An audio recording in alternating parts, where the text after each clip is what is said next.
नमस्ते बच्चों। आज हम लोग हिंदी में अध्ययन करने जा रहे हैं क्रिया।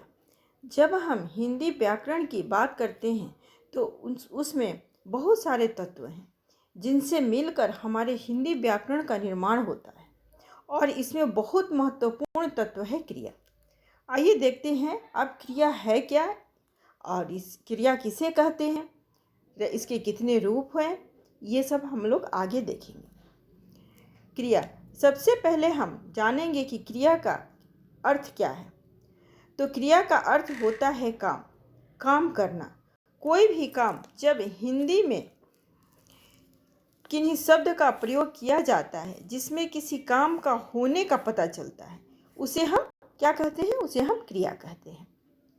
दूसरे शब्दों में हम इसे ऐसे भी कहते हैं, जिस शब्द से किसी काम के होने या करने का बोध हो उसे हम क्रिया कहते हैं। जैसे राम पढ़ रहा है, सीता नाच रही है। तो राम पढ़ रहा है, ये क्या है? राम कुछ काम कर रहा है ना, तो ये क्रिया हुआ।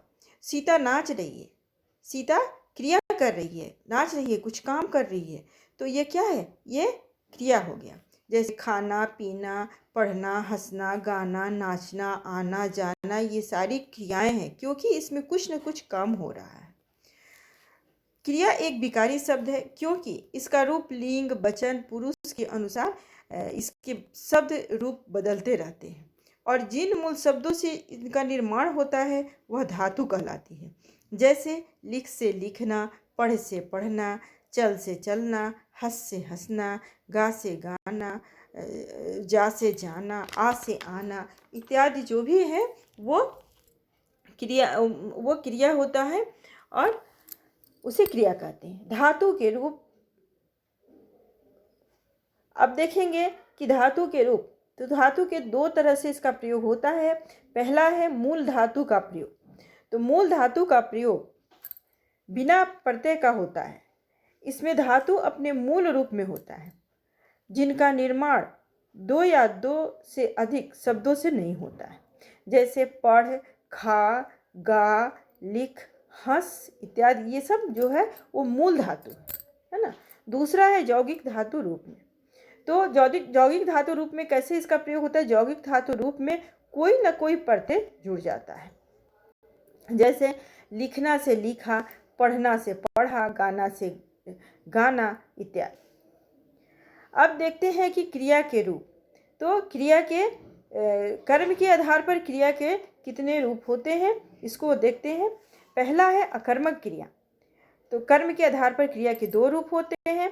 पहला है अकर्मक क्रिया, जिस क्रिया में कर्म नहीं हो और फल कर्ता पर पड़े उसे अकर्मक क्रिया कहते हैं। यानी जो किसी काम को कर रहा है उसका प्रभाव उस आदमी या वस्तु पर पड़ता है, उसे अकर्मक क्रिया कहते हैं। जैसे वह जाता है, राम पढ़ा, सीता दौड़ी, मेरा जी घबरा रहा है, उसी आदमी पर उसका प्रभाव पड़ रहा है, तो ये अकर्मक क्रिया होता है। इसमें किसी और पे इसका प्रभाव नहीं पड़ रहा है, ये सीधे उसी व्यक्ति पर पड़ रहा है, तो ये अकर्मक क्रिया हुआ। अब आगे देखते हैं कि सकर्मक क्रिया।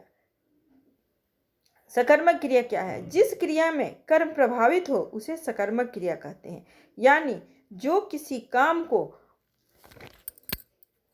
कर रहा है उसका प्रभाव उसके अलावा किसी और पर भी पड़े उसे सकर्मक क्रिया कहते हैं। अकर्मक में किसी और पे नहीं पड़े, पार्टिकुलर उसी पे पड़े, उसी व्यक्ति पे पड़े, उसी स्थान पे पड़े, उसी वस्तु पे पड़े, और सकर्मक में उसके अलावा किसी और पर उसका प्रभाव पड़े। जैसे उदाहरण स्वरूप में हम देखेंगे, श्याम पुस्तक पढ़ रहा है। क्या पढ़ रहा है? पुस्तक पढ़ रहा है, तो उसका प्रभाव पुस्तक पे पड़ रहा है। ठीक है।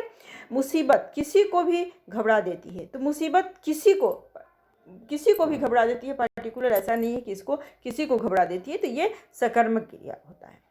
अब हम देखेंगे कि बनावट की दृष्टि से क्रिया के चार भेद होते हैं। पहला है प्रेरणार्थक क्रिया। वह क्रिया जिसमें यह जाना जा सके कि कर्ता स्वयं काम न करके अपनी प्रेरणा द्वारा दूसरे को करवाता है। इस प्रेरणार्थक क्रिया का मतलब हुआ कि जो करता है खुद किसी काम को न करके किसी और के द्वारा करवाया जाता है, उसे प्रेरणार्थक क्रिया, मतलब प्रेरणा देके जो किसी काम को अगर हम करवाते हैं किसी के द्वारा तो वो प्रेरणार्थक क्रिया होता है। जैसे रेणु रीता से रोटी बनवा रही है, राम श्याम से पानी भरवा रहा है, तो इसमें रेणु जो है वो क्या करवा रही है, रीता से रोटी बना, खुद नहीं कर रही है, वो रीता से भरवा रही है, रोटी बनवा रही है।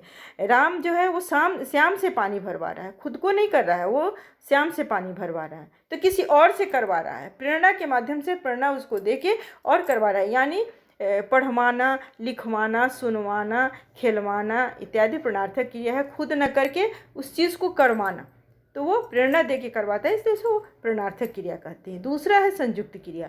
जो क्रिया दो या दो से अधिक धातुओं से बनी हो, यानी जो धातु के साथ कोई शब्द लगने से बनती हो, जैसे चल देना, हंस देना, जला देना इत्यादि।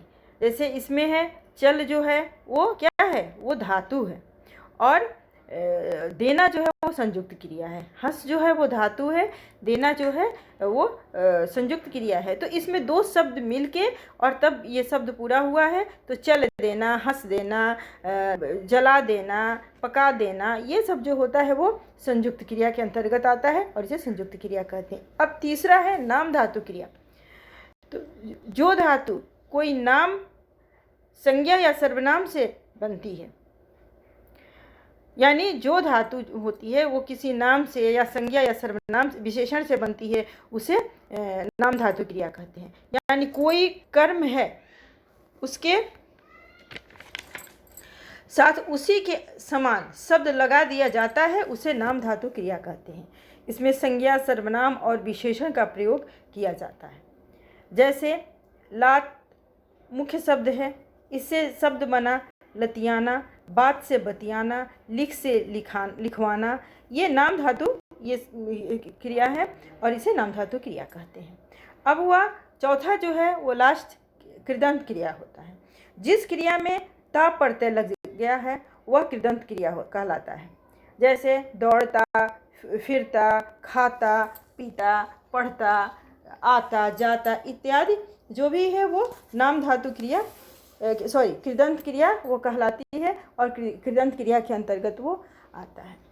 अब हम लोग क्रिया में क्या क्या जाने। सबसे पहले क्रिया कर्म को कहते हैं, उसके बाद धातु रूप देखे। कर्म के आधार पर क्रिया को दो भागों में बांटा गया है। पहला सकर्मक, अकर्मक। जब हम बात करते हैं बनावट की दृष्टि से, तो इसे बनावट की दृष्टि से हम चार भागों में बांटते हैं: प्रेरणार्थक क्रिया, संयुक्त क्रिया, नाम धातु क्रिया और कृदंत क्रिया। अब आज हम लोग क्रिया पढ़ लिए, अब इसे आप लोग पढ़ेंगे। धन्यवाद।